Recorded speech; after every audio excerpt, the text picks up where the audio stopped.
आई, ऊन फार वाढलंय ना. चल तुला ना उन्हाळ्यात पिणारी सोलकढी दाखवते. खोबरं मिक्सरच्या भांड्यात घ्यायचं, त्यामध्ये थोडंसं गरम पाणी टाकायचं, मिरची चवीनुसार घ्यायची, इथे मी 2 मिरच्या घेतल्या, आलंही चवीनुसार, लसूण मात्र एकदमच कमी घ्यायची, त्यामुळे मी एकच पाकळी टाकलेली आहे. हे मिश्रण आता गाळणीने गाळून घ्यायचं, म्हणजे त्याचं छानपैकी दूध निघतं. नारळाचं दूध काढून झालंय, त्याच्यामध्ये हे आगळ ओतायचं, हे पूर्णपणे मिक्स करून घ्यायचं. चवीनुसार मीठ, साखर चवीनुसार, आणि हे असं पूर्ण मिक्स झालं की याला थोडंसं गॅसवर गरम करायचं. काही लोक नाही करत, पण आमच्या तिकडे कोकणामध्ये याला थोडंसं गरम केलं जातं.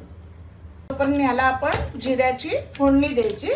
या फोडणीमध्ये फक्त तूप टाकलेलं आहे, थोडंसं तुपामध्ये गरम झालं तूप की आपण जिरं टाकणार आहोत.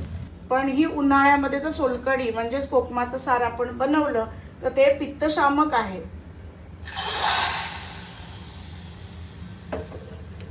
हे जे कोकमाचं सार आता तयार झालंय म्हणजे सोलकढी, हे जेव्हा आपण बनवतो तेव्हा तुम्ही नुसतंही पिऊ शकता, किंवा तुम्ही सार, भात, पापड असा कोकणातला मेनूही बनवू शकता.